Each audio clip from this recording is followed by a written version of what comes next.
Hello friends, welcome to another episode of the Rifle Chair channel. Looks like I'm a little bit straight up and down. Looks like I'm on a bit of an angle. Maybe the camera's skewed. Anyway, this is mail call number 6. It has been a long time since I did a mail call video, and there's various reasons for that. Been really busy on several different projects, and they've really been soaking up my time.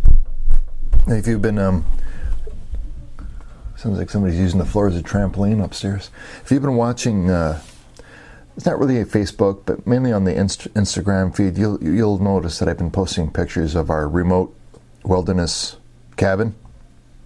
Is that we've been building towards this for some time now, and last fall we made the purchase for a 40-acre lot of land that is fairly remote. It is 100% wilderness area. It's totally off the grid. There's no electricity, no water, anything like that. Very, very basic. And we're looking at trying to get our kids away from their devices so that they're not going to be zombies when they grow up. They're going to have had a more diverse kind of spectrum of experiences that they were raised with. And one of the ways of doing that is just to get out of town, get away from all of these services, so that they can start to appreciate them. Maybe they're not a gift from God; they're things that you need to work for and pay for. But suddenly to not have them, this whole world of experience opens up, and we're hoping that this will have a positive impact on them. So I've got a couple of updates here for you. I'm just going to go through some of the comments and questions that have been posted on my various YouTube videos. And so here we go. So mail call is essentially just my opportunity to, instead of typing every single response in, which takes time, is that I just kind of scan through some of the comments and questions, and I just make a video about it, and I get back to you that way. I haven't done this for a little while, so there's a heck of a lot of backlog. I just haven't got to it, and I probably won't get to all of it, but some of them are exceedingly long, and some of these questions or comments are exceedingly long, and I may or may not be able to do the question justice by typing a response. Sometimes it's just better to speak it out, using your voice, using free speech. One of the videos that I posted some time ago, when was that? It was a long time ago now. It was called Inherit a Lee Enfield. Enfield Inheritance. And there's Charlie asks, puts a statement here, ask the Canadian Army Black Watch snipers about the Lee Enfield. I see some pretty cool pictures of Black Watch snipers in Europe shortly after D-Day landings. I think they were in Holland. I'm not sure. The pictures that I saw, and they're sniping out of windows and whatnot with their number 4 Mark 1T sniper rifles. Pretty cool. I'm not sure if they were British number 4 Mark 1Ts or if they were the long branch, but yeah, pretty cool. I would love to have a long branch number 4 Mark 1T. It would be number 4 Mark 1 Star T, actually. But actually, that Lee Enfield and the Enfield Inheritance video, I have having a problem with it, and so I'm basically going to tear that rifle down for parts. It took me a little while to diagnose this problem, but I just happen to have the barreled receiver here. You'll see these a bunch of these rifles. This was not made by Parker Hale. This one here. This was, I don't know, it was just a gunsmith, but he did a beautiful job. But whoever put this scope bracket on here screwed it up. See this Parker Hale mount right here? What does it say on there? It says, Parker Hale BA27. That's the mount, BA27. See that? It's got the Parker Hale, so you got the recoil stud right, where is it? Where's the recoil stud? There's the recoil stud right there, right? And then there's no recoil stud for the front. But when they attached this onto the rifle, they did a bad job drilling and tapping it, as you can see here. So this area, it looks like somebody's gone there with a file along the raceways on the inside. And these, there were burrs or something like that. So what they did is they probably went in there with a file, or maybe somebody polished that up with a Dremel or something like that. And so I was having extraction problems. And I think if you actually look at that SMLE Enfield video, you'll see that not every round is extracting very well. What happens is, because this is a rimmed cartridge, when it's being extracted from the chamber and brought to the rear, that rim is hitting these, so I guess you could almost refer to it as ruts in a road. To be example, it's not a nice smooth transition from the chamber to the extractor. And so it would hit one of these ruts in here, and the round would come loose from the extractor wouldn't be able to hang on to it, and it wouldn't eject properly. So that has essentially ruined the receiver just by doing that, whoever did it, right? So that's unfortunate. So this is now a parts rifle. I've torn it down for parts. Really sad to have had to have done that, but the barrel is pristine. I'm going to be removing the barrel. I've got to remove the mag release here, and I'm going to take all of the other bits and pieces off. I'll also remove the BA-27 scope mount and the safety, and then I'll probably just cut the receiver through. It's essentially no good. I mean, but what I have done is I've rebuilt an actual Parker Hale SMLE, using the bits and parts. Again, the barrel on here isn't quite as good, but it is nearly as good. But I just put the wood on there. And again, we're just going with a standard Weaver rail on here. Nothing too terribly fancy, but it is drilled and tapped. Those, oh, and also check this out. It's got one of the windage adjustable rear sights on there. See that? This is your, move it up here. But here we have the windage knob, which is super, super cool. Oh, it's not there, it's right there. So you can't see backwards. See that? Awesome. Pure awesome sauce. You don't see those very often. I'm really, really happy to have it. Anyhow, the wood that whoever built that other rifle, the wood on here was just incredible. I suspect this is wood from a Remington 700 that's just been redone. You can see that, you can't see because I'm not holding the rifle straight up and down here for you. But this has been filled in here where the original trigger guard was, and they just inletted it for an SMLE. Did a really great job. Whoever did it was like, it would have taken an exceeding, well, a lot of time and effort to do this. But I love it. They've even used a, which is kind of interesting, they use a Mauser 98 front side hood on here. Very, very strong, robust. That's not going to come off. I have to use some paracord to get that off. You know, you kind of, because it's difficult. And I, as my AR-15 has been made prohibited by the Liberal Party of Canada, I've taken the optic that I had on the AR-15 and I've put it on the SMLE. These are, there's a BDC on here, but that's for the 55 grain 5.56. Doesn't matter, it'll work just fine for 303. And it's in mils, so I'll just have to figure out what my drop is in mils, but I'll figure that out. But this here, honestly, why would I need any other rifle anyway? I mean, if I just had to have one rifle, this would probably be it. I mean, it's old school technology. It's blood and guts, and it's the Enfields are kind of like Tonka trucks. You know, those old steel trucks. When you were a kid, you could run down the driveway sitting in the back of your Tonka truck. Tough, tough, tough. They don't make toys like that anymore. Anyway, so that was SMLE Enfield video. So that rifle is unfortunately. The good news, though, is that I have a ton of parts for the rifle now, so if I ever need them, I'm good to go, including a new bolt. By the way, the headspace on here is Absolutely great. It took me a little while to adjust it. If I didn't adjust it, the bolt wouldn't have even closed on a go gauge. So the headspace would have been way too tight.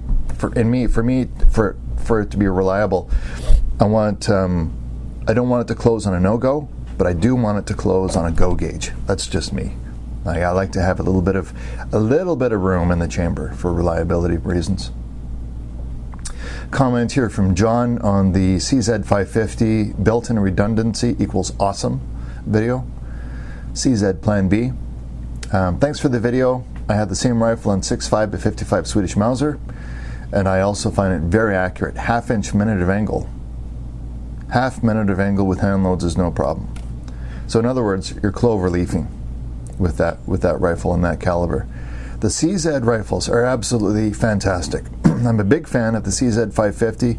I'm not a big fan of the 557, the push feed version, right? I know they came out with, and I'm sure they work just fine, but I really don't see the point of why they went to a push feed, because the old 98 Mauser worked really, really well. Why fix something if it isn't broken? Now, if they're actually manufacturing these new rifles because it's more cost-effective for them to manufacture them compared to the CZ 550, then well, that's one thing. But whatever. Here's a comment from Sean on the Canada Divided video. Every once in a while, I do one of these videos. And I seem to be doing them more often because it seems to be becoming a more and more prevalent issue in Canada and North America and Europe, all of Western civilization. It seems to be, falling apart at the seams because of socialists, Marxists. Anyway, Sean says, my grandfather would turn in his grave if he heard about this. This is the same government that has successfully eliminated our right to speak freely. The Federals, he calls them the Federals, are clearly working outside the legal process that are fundamental to our legal democratic system. We must vote for freedom, liberty, and proper democratic process. These are the fundamental basis our country was formed upon. No one is above the laws of this country. No one. Vote them out before they destroy us from within. So here's the thing: is that when it's okay to be an activist, it's okay to be an activist. In fact, some people could probably even say that I'm an activist. I don't know if I am or not, but I definitely I'll speak up for liberty. I'll speak up for free speech. I'll speak up for following the democratic process. And here's the thing. It seems to me that because I actually support those things, that I've kind of fallen into a group called a minority group because I support liberty, free speech, and the democratic process. I feel like I'm a minority now. And that's a little bit scary for me.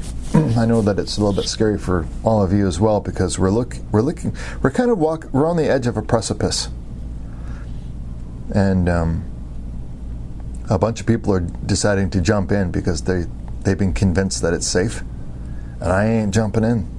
I ain't going to jump in that precipice, or off the edge of it. I don't know what else to say, you guys. Here's the thing: is that my YouTube channel is completely shadow banned. I keep getting comments from subscribers saying that my videos are no longer showing up in their feed, and that is concerning. This was my outlet for free speech, and it is being people like me who believe in that free speech, liberty, and democratic process are being weeded out from the conversation, and it's really, really, really bad. People aren't hearing our stories. We're being removed from the equation.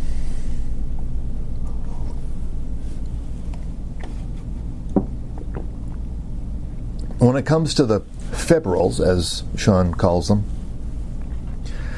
you see them in the House of Commons, which they've essentially shut down now and won't be reopening until the fall. They're saying September now. Canada is adrift in the ocean without a captain at the wheel. That's what happens when a nation basically shuts down its democracy, and the place where democracy occurs is in Parliament, the House of Commons. And we do not have that right now. Laws are being passed by order in council, which is by regulation. They're not debated in the House of Commons. I mean, these are the kinds of things that the proletariat would do in former Soviet Union. That's how they operated. They would instigate new laws without consulting the people, and especially laws that negatively impact the people. For example, the Order in Council, which banned firearms on May the 1st, there was over 1,500 models and types of firearms that were made prohibited by Order in Council, by regulation, and not democratically debated. And since then, they've added somewhere between, nobody really knows, between 300 and 750 additional firearms have been added to the FRT, which is basically a reference table, firearms reference table, which determines what the classification of a firearm is. And they've added between 300 and 750. Nobody really knows for sure how many they've added because nobody has access to that firearms reference table. I forgot to turn this damn thing off. Check out my... that's how I can tell it's mine. There are many phones like this one, but this one is mine. Turn this off. Anyway, yeah, the neighbor just had a bald eagle sizing up his chickens. How do I do this again? I'm learning my new phone. There we go. Firearms reference table. So between 300 and 750 firearm, people are guessing, have been added to the list, and nobody even knows about them. For all I know, Lee Enfield has been added to the list. And if I take this out to the range or go hunting with it, and the CO stop me with it, or the RCMP stops me with it, they can put me in handcuffs and take me to jail because the Liberals made my rifle prohibited and didn't tell anyone. I mean, this is a terrible way to govern a country and treat your citizenry. It's absolutely amazing to me that we've arrived here. This is the sheer, pure incompetence is awful. Comment here from James on the M48 Mauser stocks, and he says, "I love the smell of Cosmoline in the morning." Now that's a quote. What was the name of that movie? I love the smell of napalm in the morning. What was the name of that? Vietnam? Anyway, I love the smell of Cosmoline in the morning. I have to admit, Cosmoline, the smell of Cosmoline, it lingers in that. It lingered in that wood for a long, long time, and even like just opening the gun safe. The whole gun safe would smell like Cosmoline because there's just, the wood has been infused with it for decades and decades and decades, and it does have a certain aroma to it. I wonder if anybody out there can capture that smell and make it like an aftershave smell. Well, you smell like Cosmoline.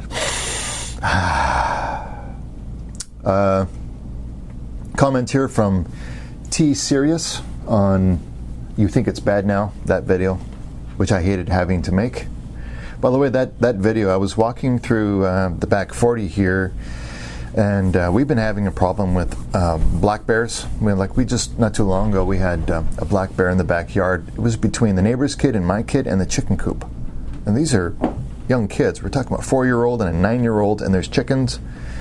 And there's a black bear, and he's sizing up the kids, he's sizing up the chickens, and I come running out there bellowing, and the neighbor is running out bellowing, and this black bear takes off. So he's still back there. There's probably multiple black bears because I'm seeing crisscrossing areas where the bears are walking. I'm seeing track that are different from different bears. They're all black bears, mind you. But the herbaceous vegetation back there is just perfect for grazing. They're predominantly herbivores, but they will eat meat because it has such a high high value food value. I would say bears are opportunistic predators. So if you see one in your backyard, you need to, it's time to scare them off and get them out, right? Anyway, they know that there's food here now, but they're predominantly feeding on the herbaceous vegetation back there. And I was walking through that area. I do it every once in a while just to see where things are at back there.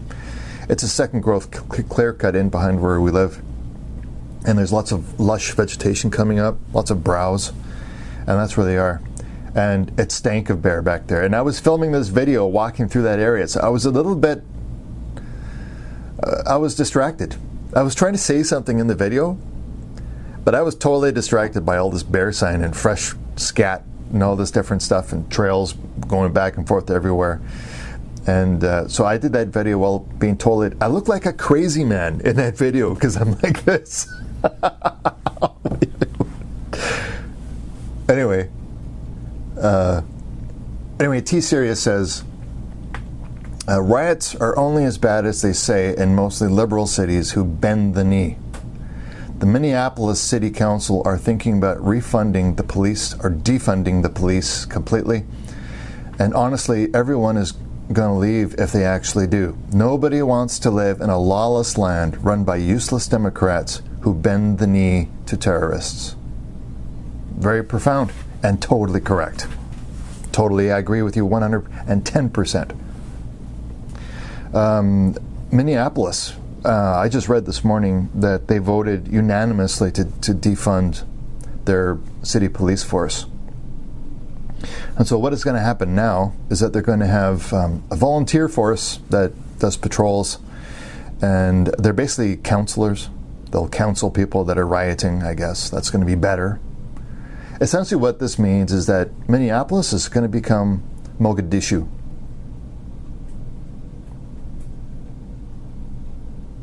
Yeah. Property values are going to crash. The economy is going to tank. You'll have warlords that maintain territories. We're already seeing this in Seattle.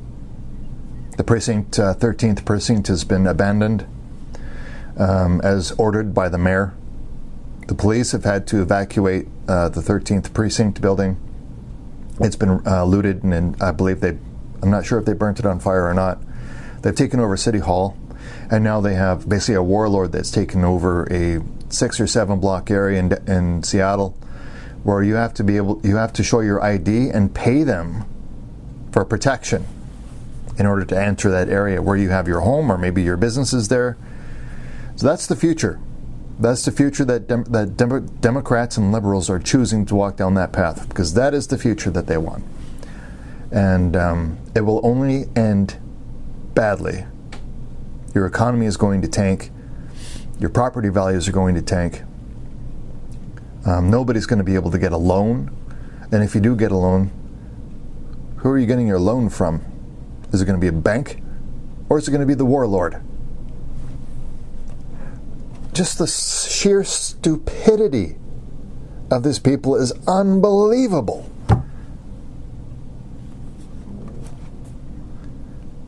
They're trying to destroy Western civilization. That's what they're trying to do. Here's a comment from Accuracy in the SKS rifle. Now this here is the this video is where this is when I used to own an SKS. I don't own an SKS anymore, but I was having terrible results with accuracy. I was getting, what was I getting? It was like 6 to 8 inch groups at 100 meters. And this is off a rest. And I can shoot easily 10, well, not easily anymore, but I used to be able to shoot 10 round groupings in 3 inches or less in the unsupported prone position. And those are deliberate shots. So I mean, these are, you're controlling your breathing, your sight picture, your natural alignment, your trigger pull, doing everything right, going through the process of marksmanship. So 10 rounds, 3 inches or less. I think I've done a few that are around 2.5 inches, with maybe 1 or 2 flyers, but still within the 3 inch. So he's saying, oh, and by the way, when I had that SKS, I put it through a process where I want to get that 8 inch, that 6 inch group down to something better. You know, I can't live with that. Is it the rifle, or is it something else about the bedding, or what was the problem? And so I tried emulating the Art Lupino method of bedding the M1A rifle. So I just applied the same principles to the SKS, where the front ferrule is able to move. It's not 100% free floated at the front ferrule, but it can move and return to zero rather than be hung up. Now, it did make that rifle more accurate, but obviously, it's I think to a certain degree, by accurizing the SKS in the manner which I did may not have made it more robust or reliable in a field sense. So anyway, but for precision work, I think it worked quite well. And Donger Operator says, just got a Norinco SKS and was hitting our 10-inch plate at 100 meters with ease. I'm not the best shooter ever. The rifle definitely more accurate than I am. I think these old Soviet firearms are each and their own as far as accuracy and reliability. I don't understand that. I've had a friend's SKS and he struggled to group at 75. Must be meters. Good video on accurizing the firearm though. Might have to pick another up before they're all $2,000. Yeah, well, you know what? Honestly, I think they're going to put that rifle on the list too eventually. Because essentially what they've done is they've made all semi-automatic firearms illegal because they look a certain way. Doesn't matter how the functionality has nothing to do with it. It's just all how they look. And if it looks, how should we say, mean or angry, it's going to get banned. It's just a matter of time. I mean, they've done that to 22s, and they've done that to shotguns. They've done that to all rifles that look similar to the AR-15. This makes me so mad. There's no logic. There's no logic. Now, if you look at crime, surely what you want to do is understand your contributing factors and the root cause of why you have a crime problem. They are totally negating those two things. Root cause analysis, and what are your contributing factors? Anybody who's basic investigation skills will understand what the essential elements of the issues are. And they're totally negating those. They're not even paying attention to it. Why do you have crime? Fix that issue. Fix the root cause and address the contributing factors. Don't put a band-aid on a symptom. But here's the thing, so those are not, addressing the root cause of violent crime, it's not easy to do. You have to have community outreach so that these gang members can't scoop up these young susceptible kids. You got to have community outreach. You've got to try to deal with mental illness. You've got to try to deal with people that are in poverty.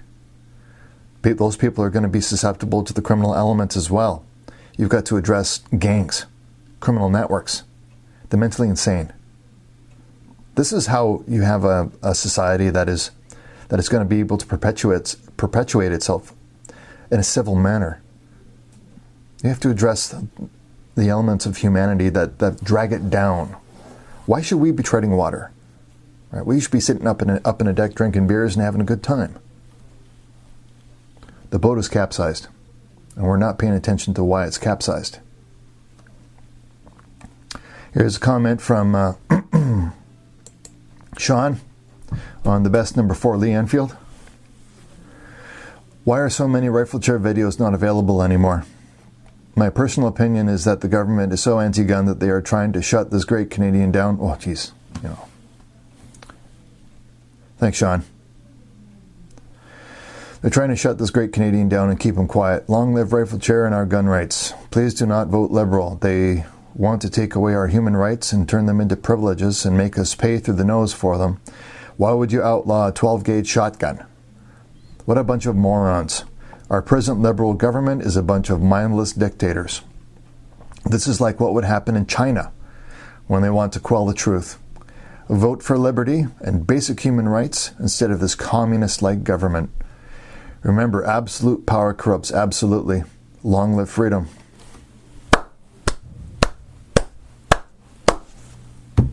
Way to go, Sean.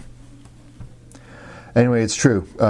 This is not the only feedback I've received from my subscribers. I know I no longer show up in their feeds. And what that means is that it's called shadow banning. I've lost 165 subscribers over the last 30 days. And I don't know why. I don't know if they unsubscribed or whether somebody unsubscribed them for me. And I'm not showing up in people's feeds, so honestly, I mean, how long have I had this channel for? I've had this channel for, what was my first video? It was like 2008 or something. Like, I had like really shitty audio system. I had like a mono audio, so you can only hear me in one ear if you actually put headphones on and listen. I'm only in one ear. So people that actually have like a mono sound system in their computer, you don't hear me at all. Like I had a really, really shitty sound system back then. Well, I fixed it since. I mean, I'm even wearing a lapel mic right here. Is it working? So I fixed that problem. That's how I had to deal with it. You're outside, you got wind, you got cross breeze, and the mics don't pick up that stuff very well. So you have to use a mic, and that's why I have a little mini recorder, so you can actually hear it. I probably don't need it because I'm indoors, but when you're outside, you definitely need it. So yeah, my audio was really sucked, and so I can see why people see these videos. I still get complaints about it today. This is like videos from 2008, 2009, 2010, and yeah, sure, they're not very good, but I guess my point is that was a long time ago, and you know, my videos have hopefully gotten a little bit better. I don't do as many shooting videos anymore because honestly, people can't see them anyway because, you know, they get shadow banned and demonetized. And you know what, again, it really comes down to my voice, your voice, our voices are being removed from the equation. And that is scary. That is very scary. Okay. All right. Turtle Wolf Pack. Again, going back to You Think It's Bad Now video. By the way, I mean, even though I look like a crazy man walking through the bush, it seems to have hit a bit of a chord with some of you. Struck a bit of a chord. I mean, I think we're on the same page for a lot of this stuff, aren't we? Yeah. Anyway, Turtle Wolfpack, long-time subscriber. Thank you very much, Turtle Wolfpack. By the way,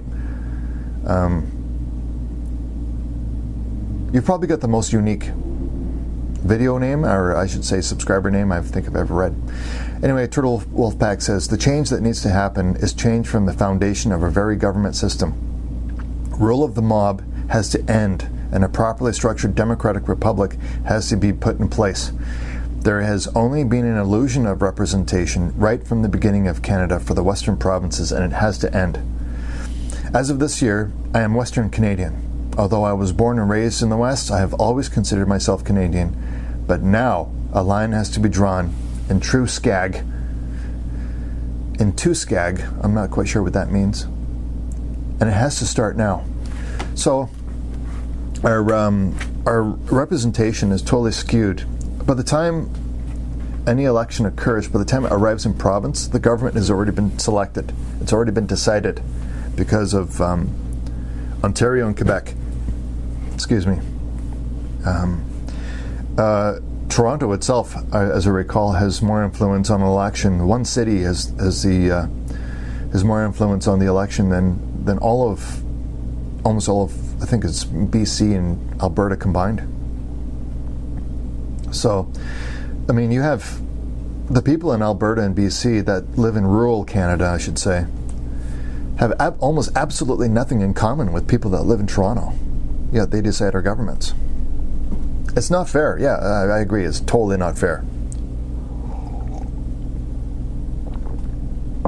Here's what would happen if Western Canada separates. First of all, we would Vancouver would decide to stay. Vancouver and Victoria would decide to stay. They would vote against Western separation because they're more like Ottawa, they're more like Toronto, they're more like Quebec City, they're more like Montreal City. Vancouver's no different than any of them because they live in the metropolitan arena. What would happen, though, is that if Western Canada were to separate, we would see a huge wave of basically refugees from Eastern Canada, any of the cities. We would see a huge exodus of conservatively minded people, and they would come to Western Canada. I'm convinced that it's just a matter of time before Western Canada does separate. I think it's inevitable. It may not happen in my lifespan, but for where they're taking us, where they're dragging us down with them, it will be irredeemable once we arrive there.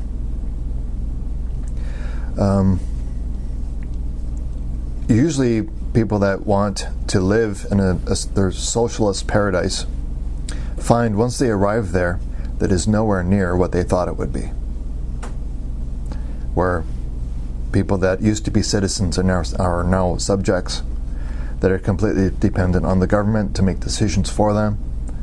And this is what history has shown over and over and over again. Now, for some reason, today's socialists and Marxists believe that their version of communism is better and that they won't make the same mistakes. But they continually do over and over again because they don't read history. They don't read history.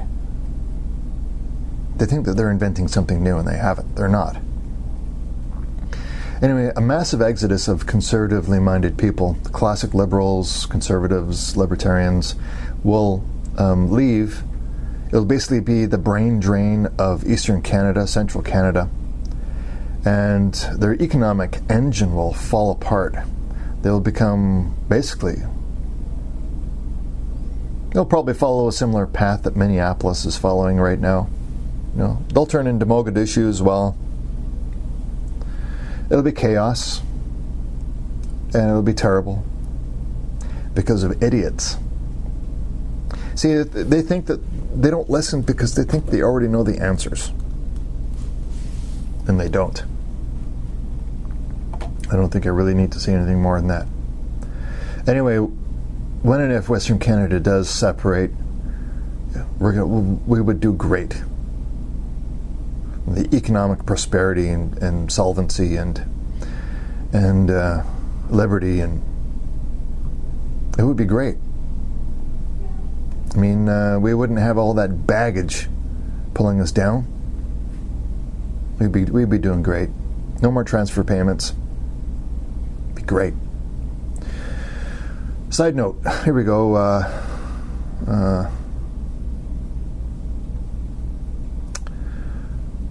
I'm not quite sure what this is about.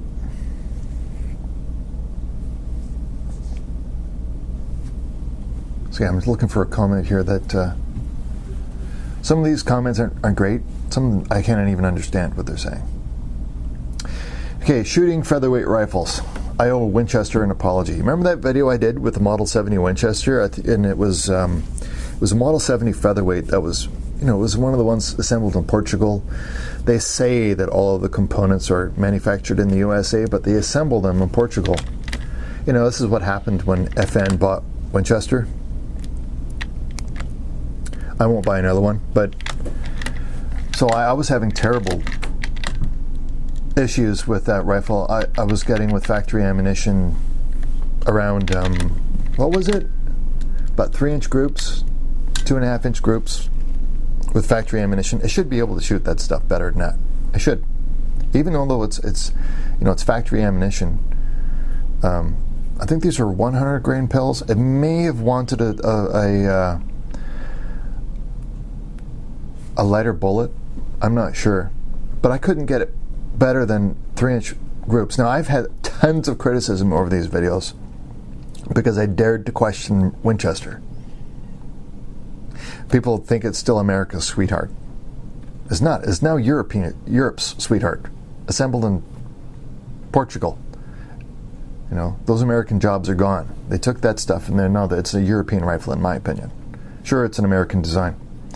But his comment is, I have a Model 70 featherweight and 308 with a Winchester Super X PowerPoint 150 grain bullets. I'm shooting half-inch groups at 100 yards.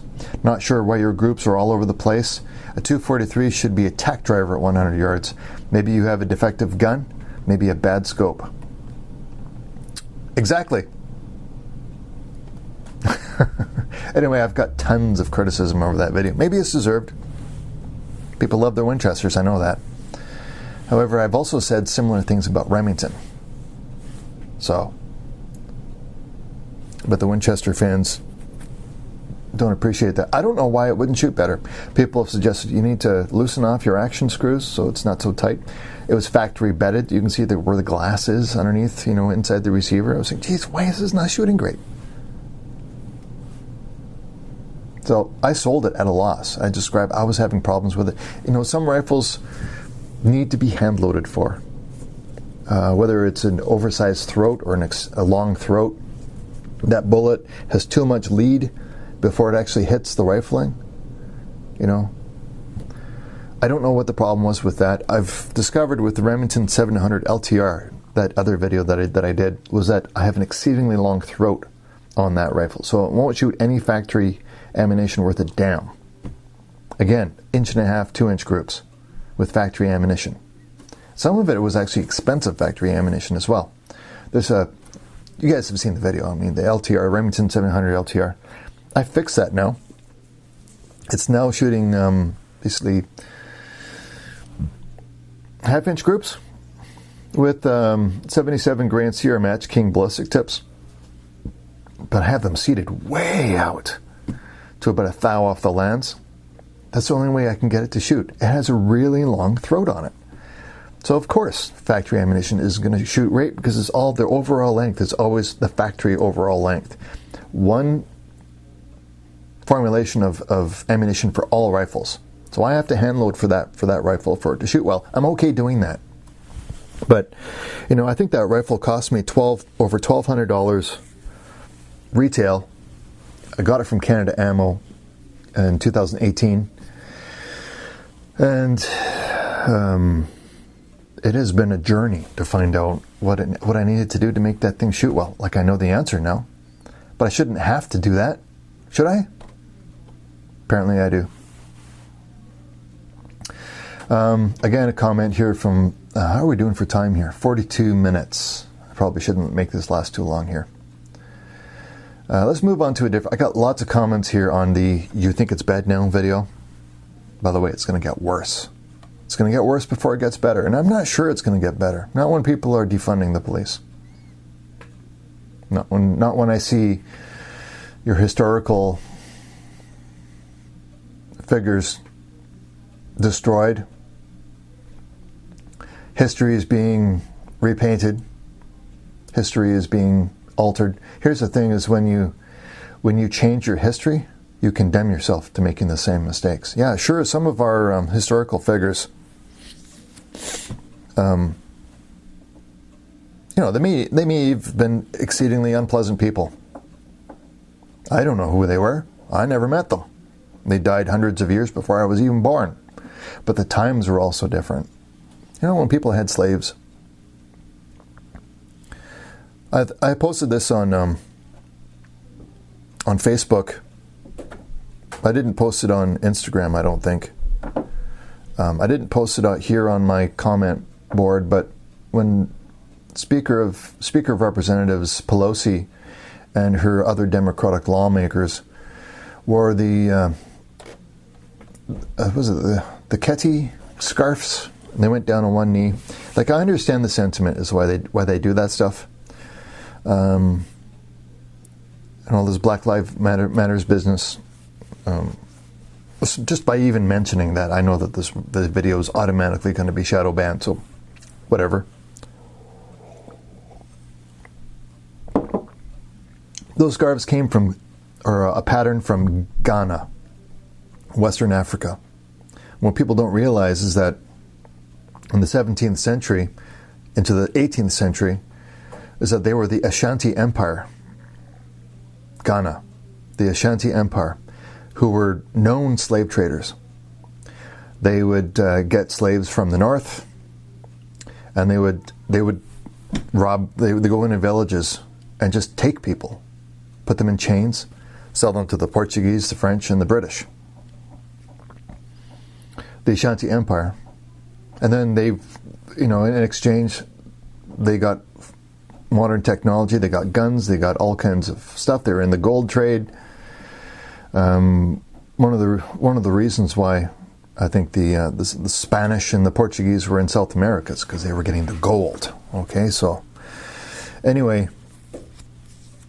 the Ashanti Empire, pretty much all of the nations around them, they went to war with to expand their empire. And of course, the process of going to war, what do? You get more slaves and sell them off to Europe. And so they were wearing the pattern of the Ashanti Empire. They were wearing the pattern of slave traders. And what gets me is that when these liberals, these Democrats, they'll take advantage of any kind of tragedy. They'll, what's the word I'm looking for? Taking advantage of tragedies and trying to use them to their advantage. And they haven't even done an iota of research into it. This is one of the reasons why we're having these riots and these issues, in my opinion, is because people are making decisions based off 10-second sound bites. And they haven't done any level of basic research. Fly off the handle, just like these people are idiots. Anyway, they were wearing the pattern of slave traders.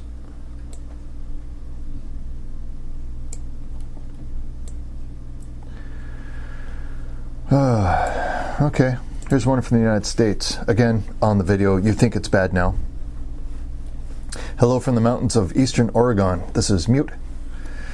Hello from the mountains of eastern Oregon, United States of America. Even here in rural America, the struggle is real. Our demographic is changing fast as we become an artsy-fartsy microbrew tourist and retirement destination. Property prices are astronomical, but locals are barely staying afloat. Hello, migration, and with it, city minds. Yeah, there's an exodus of people from all around the world. These city people, they're migrating into these rural areas, and they're totally changing the demographic.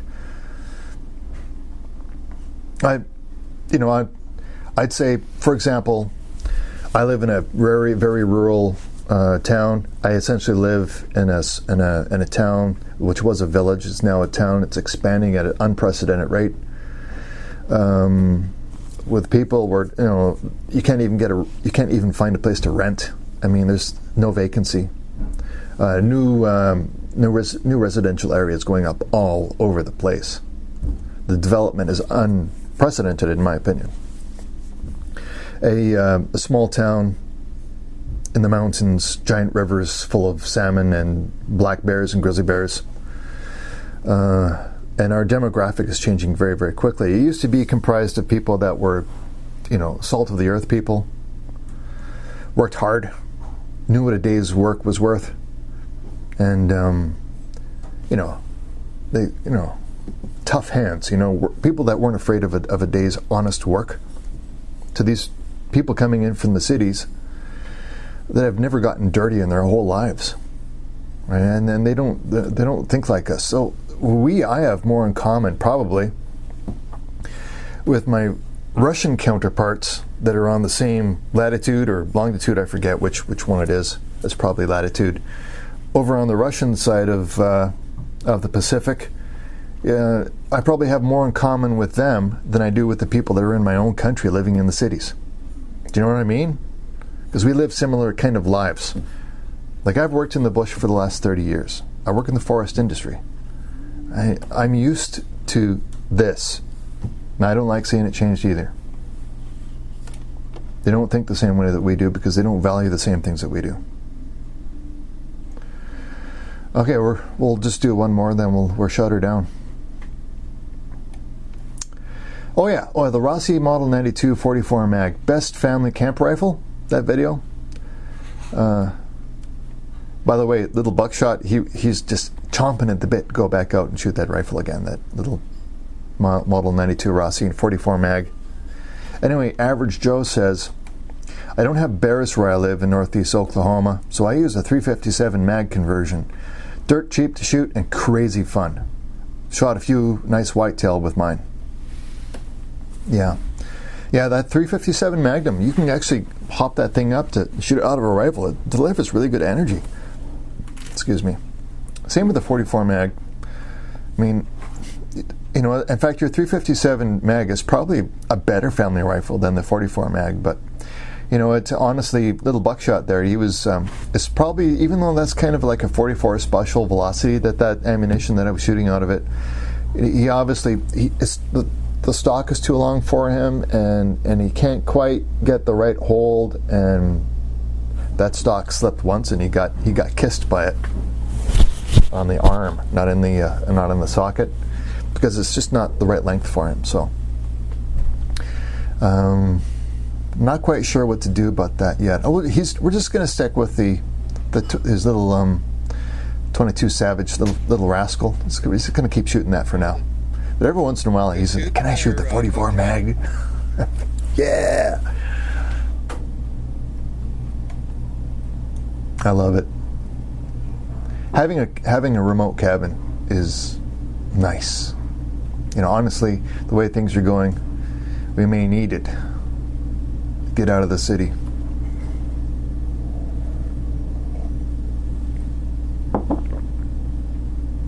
Here's a comment from John on the Yugoslav Y harness unboxing. Hi there, nice job on the video. I really think you should use followsm.com. Followsm.com. It could really help you grow your channel.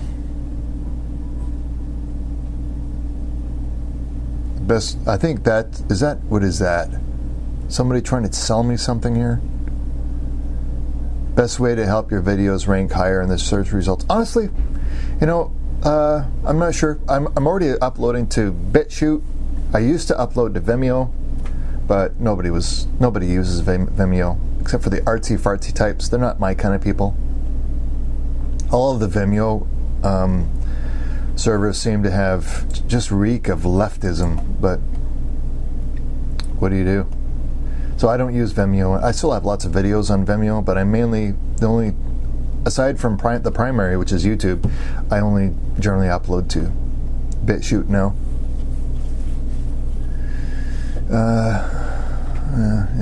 Yeah. Anyway, maybe we'll just cut her there. Maybe we'll just stop her there. Yeah.